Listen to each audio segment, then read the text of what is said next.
Hello, नमस्ते बच्चों। आज हम हिंदी साहित्य BA part third paper second निबंध एवं भाषा में अपना जो निबंध है वो चल रहा है प्रसाद और निराला।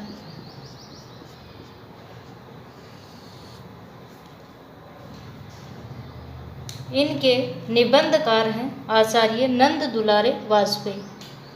निबंधकार हैं आचार्य नंद दुलारे वाजपेयी। इनकी जो महत्वपूर्ण व्याख्याएं हैं वो मैं आपको करा रही हूँ। आचार्य नंद दुलारे वाजपेयी पर आपको पूरा है वो वीडियो डाल दिया गया है। आज हम प्रसाद और निराला जी का जो निबंध है वो पढ़ा दिया है। उसमें आज हम महत्वपूर्ण व्याख्याओं का वर्णन कर रहे हैं, सो ध्यानपूर्वक सुने। निराला जी के प्रति पिछले वर्षों में हिंदी के साहित्य समाज में अतिशय श्रद्धा और सम्मान की भावना उत्पन्न हुई है या व्याप्त हुई है। और सम्मान की भावना उत्पन्न और व्याप्त हो गई, जिनका मुख्य कारण था निराला की व्यक्तिगत विषम स्थिति। वे न केवल शारीरिक मानसिक व्याधियों से आक्रांत थे वरन उनकी आर्थिक दशा भी शोचनीय थी। अंतिम वर्षों में उनकी सेवा शुश्रूषा और चिकित्सा आदि की उपयुक्त व्यवस्था नहीं हो सकी, जिनके कारण लोगों की सहानुभूति उनके प्रति अत्यधिक मात्रा में उभर उठी। दूसरी बात यह है कि इन विपरीत परिस्थितियों में रहते हुए भी निराला जी ने इन वर्षों में अपने उत्तम कोटि की काव्य रचना की, जिसमें इन्होंने सामयिक जीवन की असंगतियों पर तीव्र प्रहार किया, व्यंग्यात्मक प्रकाश भी डाला, साथ ही अनेक आत्म निवेदनात्मक गीत भी लिखे, जो श्रेष्ठ काव्य के निदर्शक है। इस प्रस्तुत अवतरण है उसमें आचार्य नंद दुलारे वाजपेयी द्वारा रचित संदर्भ में आपको करना है। प्रस्तुत जो निबंध है वो आचार्य नंद दुलारे वाजपेयी द्वारा रचित प्रसाद और निराला निबंध से यह गद्यांश अवतरित है या उद्धृत है। इसमें लेखक ने साहित्य जगत में प्रसंग में लिखना आपको। लेखक ने साहित्य जगत में प्रसाद और निराला का तुलनात्मक दृष्टि से जो अध्ययन किया है, मूल्यांकन जो किया है, उनके संबंध में जो दृष्टिकोण प्रस्तुत किया है उसका वर्णन इसमें किया गया है। लेखक ने बतलाया कि निराला जी के प्रति पिछले वर्षों से हिंदी के जो साहित्यिक समाज है उसमें अतिशय श्रद्धा और सम्मान की भावना जागृत होती है और उनमें व्याप्त हो गई, जिनका प्रमुख कारण है उनकी व्यक्तिगत विषम स्थिति थी।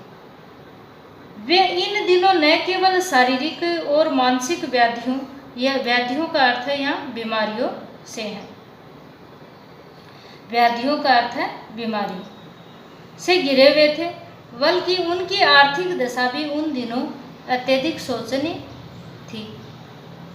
इतना ही नहीं, निराला जी जीवन के अंतिम दिनों में उनकी सेवा है वो करने वाला कोई नहीं है और इलाज आदि की समुचित व्यवस्था भी नहीं हो सकी थी, जिसके कारण लोगों की सहानुभूति भी उनके प्रति अत्यधिक मात्रा में जाग उठी।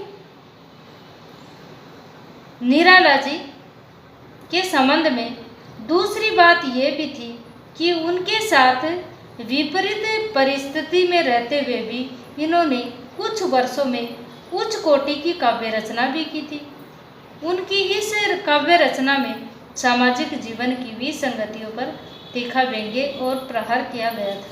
इसके साथ ही इन्होंने अनेक आत्मनिवेदनात्मक गीतों की भी रचना की।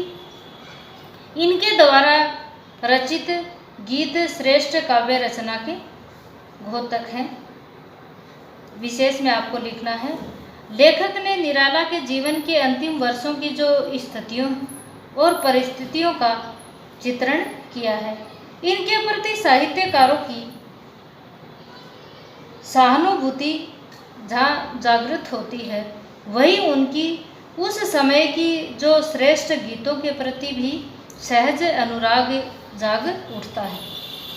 इनकी भाषा सरल है, सुबोध है और प्रवाहपूर्ण है, और इसमें किस शैली का प्रयोग किया गया है, वह वर्णनात्मक शैली का प्रयोग किया गया है। आपको विशेष में लिखना है,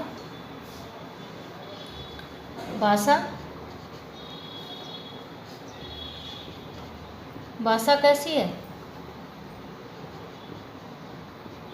भाषा सरल है, सुबोध है, प्रवाह है, पूर्ण है और वर्णनात्मक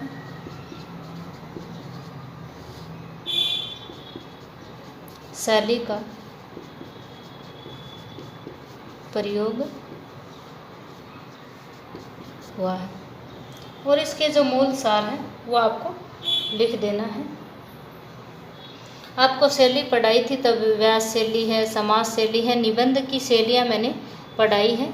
उसमें वर्णनात्मक शैली है, विवरणात्मक है, व्यास शैली है, समास शैली है, धारा तरंग शैली है, ये आपको बता दी गई है, वीडियो में भेज दिया गया है। अगला है, जिन लोगों ने निराला की पूर्ववर्ती रचनाओं को कलिष्ठ और दुरूह बताया, उन्हें भी उनकी इस नई शैली की रचनाओं में आश्चर्यचकित कर दिया था।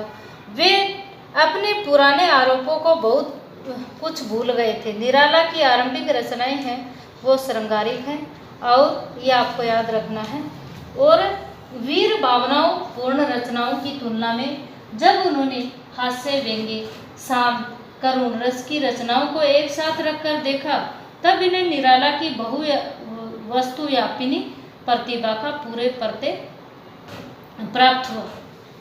बहुव्यापिनी, उनकी जो बहुमुखी जो बुद्धि थी उसका वर्णन। इन्हें हिंदी में दूसरा कोई कवि नहीं दिखाई देता जो इतने विविध विषयों, शैलियों और भाव प्रयोजनों को एक साथ अभिव्यक्त कर सका।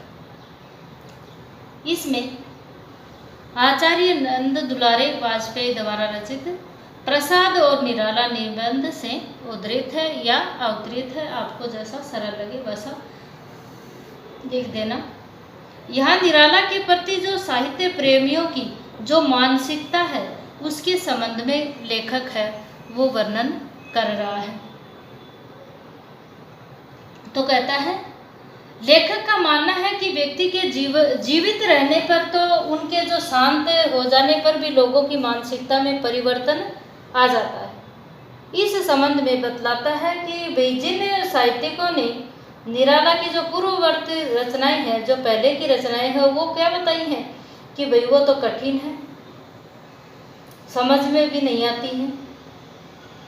तो पहले जिन्होंने कठिन, उनकी रचनाओं को कठिन और दुरूह बताया था, उन्हीं साहित्यकारों को भी निराला अपने जीवन काल के अंतिम समय में की गई नई शैली की जो रचनाएं हैं अपेक्षा अच्छी लगी।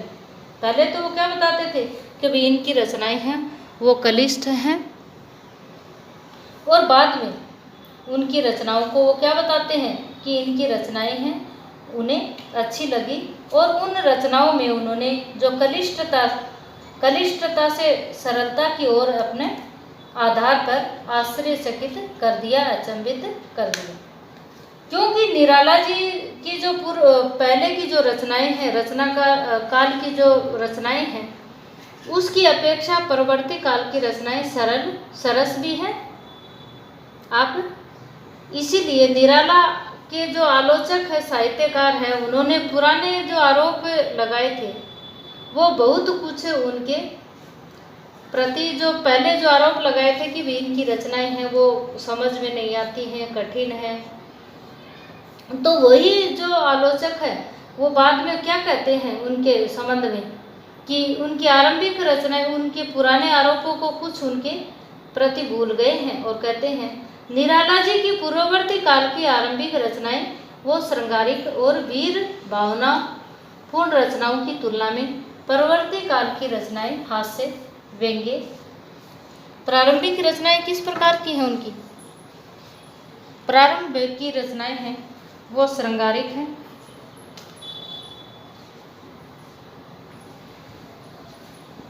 प्रारंभिक रचनाएं हैं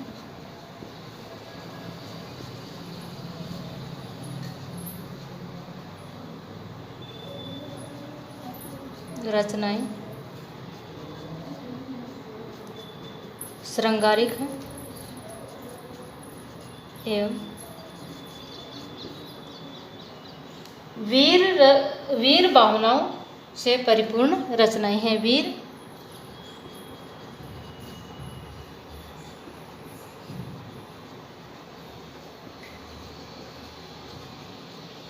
परिपूर्ण रचनाएं। उनकी जो पहले की रचनाएं हैं ये छोटे क्वेश्चन में पूछ ले लेंगे। एक ये याद रखना है कि ये निबंध है वो किस शैली में, वर्णनात्मक शैली का प्रयोग हुआ है। उनकी जो प्रारंभिक रचनाएं वो किस प्रकार की हैं, तो ये रचनाएं श्रृंगारिक हैं, वीर भावना से पूर्ण रचनाओं का प्रयोग हुआ है। फिर कहते हैं कि परवर्ती काल में उनकी रचनाएं किस प्रकार की हो जाती हैं। परवर्ती काल की रचनाएं हैं में हास्य,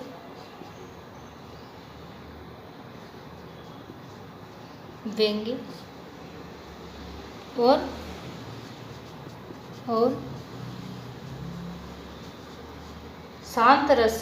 शांत और करुण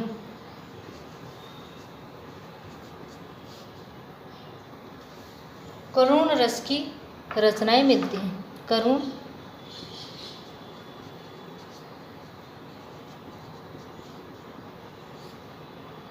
रचनाएं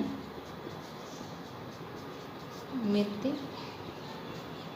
हैं। बाद में उन्होंने क्या किया, हास्य, व्यंग्य और शांत और करुण रस की रचनाएं मिलती हैं।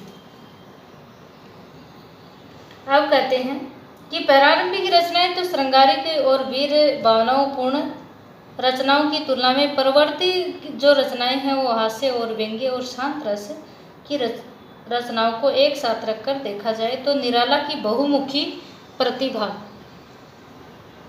बहुवस्तु व्यापिनी का अर्थ हो गया बहुमुखी प्रतिभा, बहु का अर्थ हो गया बहुत, प्रतिभा का स्पष्ट भान होता है, ज्ञान होता है।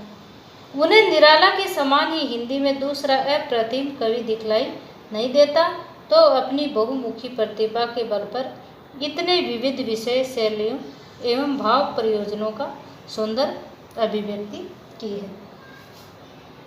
अब इसमें विशेष में लिखना आपको निराला जी की जो बहुमुखी प्रतिभा संपन्न कवि बतलाया गया है, जिसके कारण अनेक साहित्यिक आलोचक भी उनकी जो पूर्ववर्ती रचनाओं की अपेक्षा करते थे, उन्होंने भी परवर्ती रचनाओं को से अधिक प्रभावित हुए हैं। उनको उन्होंने सरल बताया है, सहज बताया है, तथा इनकी भाषा वो लिखना है, भाषा है वो सरल है, सहज है, सुबोध है, प्रवाहपूर्ण है, वर्णनात्मक और विवेचनात्मक शैली का प्रयोग किया है। अगली व्याख्या है, प्रसाद और निराला की इस तुलना का एक आशय ये भी दिखाई देता है कि न केवल दो कवियों की व्यक्तिगत तुलना, वरन एक प्रकार की 20वीं शताब्दी के संपूर्ण काव्य श्रेष्ठ अंश का समाकलन है। प्रसाद और निराला आधुनिक हिंदी साहित्य की दो सर्वोत्तम प्रतिभाएं हैं, जो वर्तमान युग के समस्त काव्य प्रयास में उत्कृष्ट उदाहरण के रूप में देखी जाती हैं। हिंदी आलोचक साहित्यिकों ने एक ओर तो द्विवेदी युग के समस्त काव्य का दृष्टिपात किया जाए, तो दूसरी ओर छायावाद और उनके प्रवृत्ति विकास को भी देखा जाए। इस समस्त काव्य सृष्टि में दो सर्व प्रमुख प्रतिभाओं का चयन किया गया, जिसमें क्रमशः प्रसाद और निराला की प्रतिभाएं। अतएव प्रसाद और निराला की तुलना की प्रेरणा समस्त हिंदी काव्य में श्रेष्ठ अंश निर्वाचन की अभिप्सा भी की जा सकती है। व्याख्या है, इस संदर्भ में आपको पता ही आ जाएगा, यह नंद दुलारे वाजपेयी द्वारा रचित प्रसाद और निराला निबंध से उद्धृत है। इसमें लेखक प्रसाद और निराला की तुलनात्मक दृष्टि का जो आधार है वो प्रस्तुत किया गया है। लेखक के अनुसार प्रसाद और निराला के तुलनात्मक अध्ययन के संबंध में एक विशेष जो कोई आधार होता है, प्रतिमान होता है। इन दोनों ही कवियों के तुलनात्मक अध्ययन में 20वीं शताब्दी के उच्च स्तरीय काव्य का समुचित और जो वास्तविक मूल्यांकन होता है उसको दृष्टि में प्रस्तुत करना है। आधुनिक हिंदी काव्य का जो क्षेत्र में प्रसाद जी और निराला जी का जो काव्य रचनाएं की हैं वह इस युग के संपन्न कवियों होने वाले समस्त काव्य रचनाओं और कार्यों में सबसे ऊंचा स्थान है। इन दोनों ही कवियों की जो अप्रतिम प्रतिभा ने हिंदी साहित्य जगत को अपने अनुपम आलोक से प्रकाशित किया है। काव्य क्षेत्र में जितने भी काव्यगत प्रयत्नों का जो विधान उन्होंने किया है उसमें सर्वोत्कृष्ट सर्वश्रेष्ठ प्रयास इन दोनों कवियों के द्वारा ही संभव हो सका था। लेखक इसमें ये भी कहना चाहता है कि हिंदी साहित्यिकों ने एक ओर तो द्विवेदी के समस्त काव्य का दृष्टिपात किया, तो दूसरी ओर छायावाद तथा उनके प्रवृत्ति जो सीमा में रचे जाने वाले जो समस्त काव्य सामग्री है उनको पूरी तरह से अनुशीलन परीक्षण कर ये परिणाम निकाला गया, ये नतीजा निकाला कि उन दोनों कवियों के अप्रतिम कार्यकलाप जो हैं उनका मूर्धन्य स्थान किसका है, सबसे उच्च स्थान किसका है।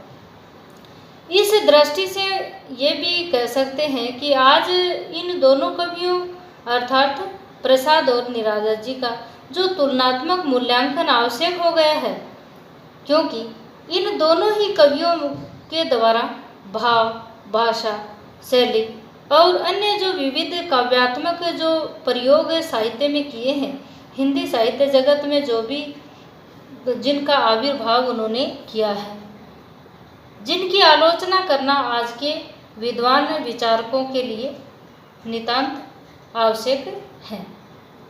इसमें लेखक ने प्रसाद और निराला की जो सर्वश्रेष्ठ काव्य संपदा है उनका बड़ा आत्मीयता के साथ संकेत दिया है, स्पष्ट किया है।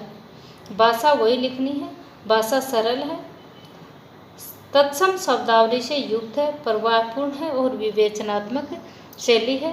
तत्सम शब्दावली से युक्त संस्कृत के शब्द हैं यूं के यूं हिंदी में आ जाए तो वो तत्सम शब्द कहलाते हैं, जिससे तत्सम शब्दावली युक्त भाषा का प्रयोग आपको लिखना है। आज हमने 3 व्याख्याएं की हैं, सो आप इनको ध्यानपूर्वक सुने और इनको करना भी सीखें। सो धन्यवाद।